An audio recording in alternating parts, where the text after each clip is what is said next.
So how has the whole COVID situation affected your children's language learning?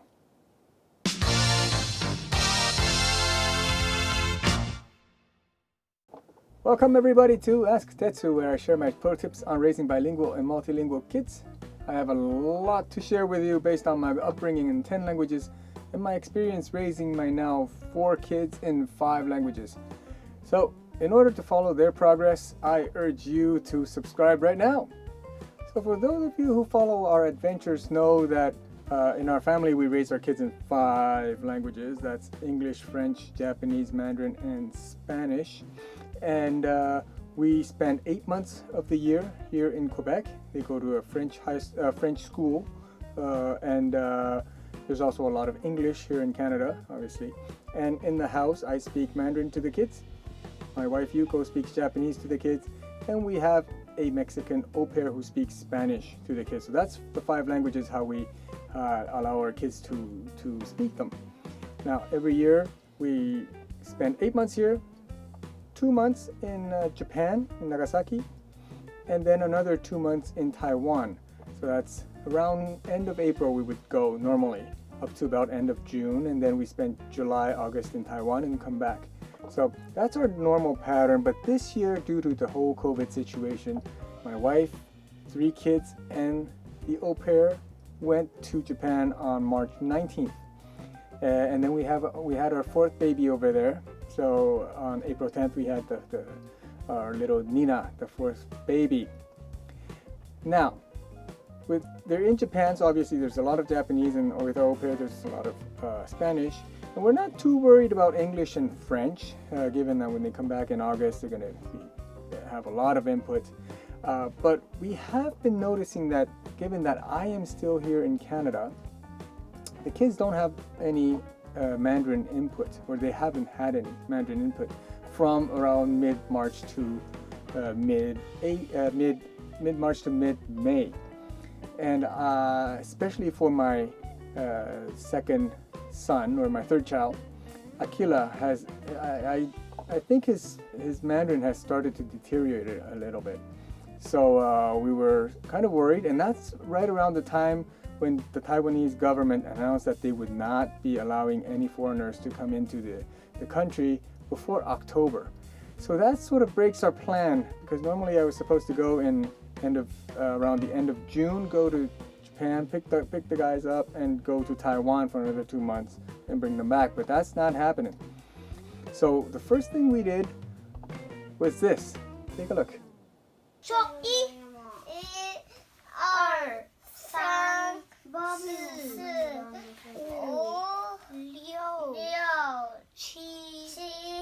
5、6、7、8、9、10、30。So the first thing we did was simply ask Ronnie to talk to Akila. I was sort of expecting a lot of resistance from both sides, but Ronnie, being the cool big brother, he accepted very quickly, and it's quite surprising how he was able to do it consistently. Well, I mean, he's a 7-year-old. It slips his mind sometimes, but Yuko has been telling me that he has been speaking to Akila mostly in Mandarin throughout the past few weeks. And Akila also, I thought he would sort of resist, but no, he's as you saw in the little video, he is talking to Big Brother in Mandarin, and it's having some good effects, I can see. But obviously the 2 kids, well, even with Nika, it is a little bit limited.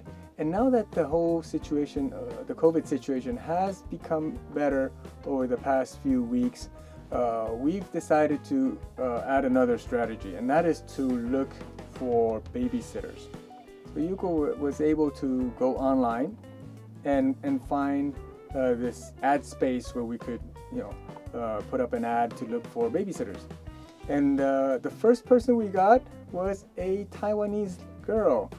She's a student in one of the universities in Nagasaki, and it was great. I mean, the kids, obviously we go to Taiwan every year. I mean, I'm half Taiwanese.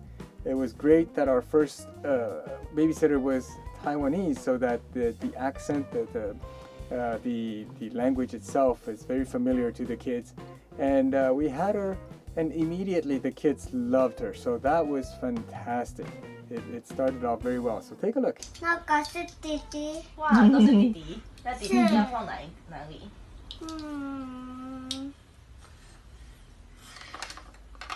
哇，弟弟好厉害哦！三重线。那个是什么？那是什么？冰库线。冰库线。对，好厉害。三重线。你看1、2、3的3，三重线。是。So, God sent. This is like end of May, mid to end of May. We found Jenny, and right away Akila loved her and had been playing with her. And she's been telling us, you know, at first because Akila had some hesitations, now it's working out very well. So we're very happy. Now, however, being a student, Jenny couldn't come every day, and we actually got another call from this time a guy, another student at another university, and he's from China.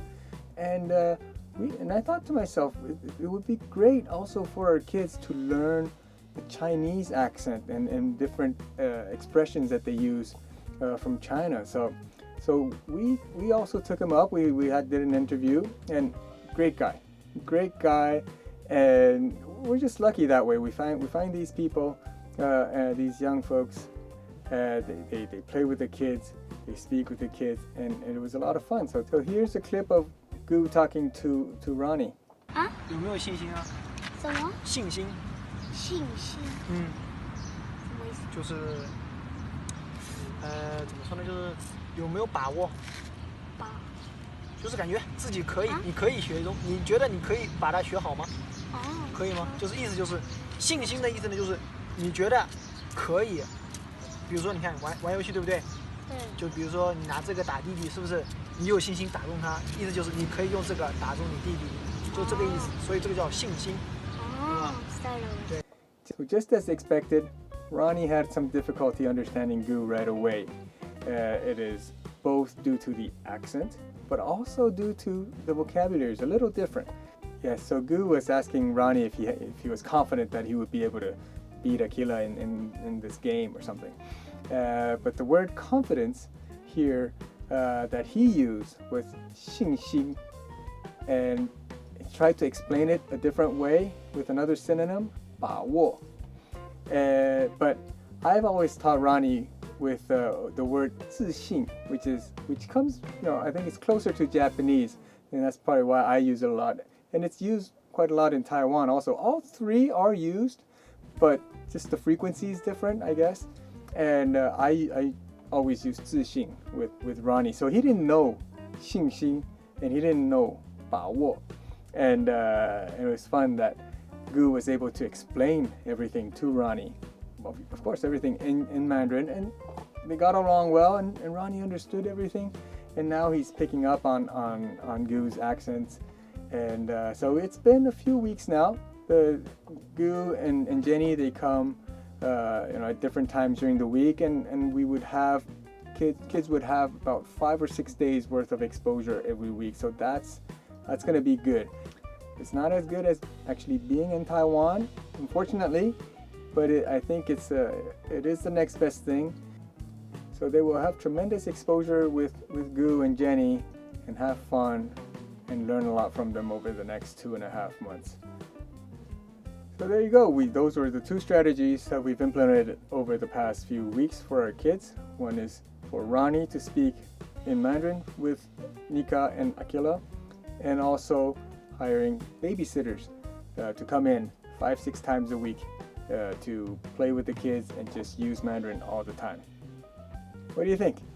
Any other ideas you could propose for us? If so, put it in the comments, please.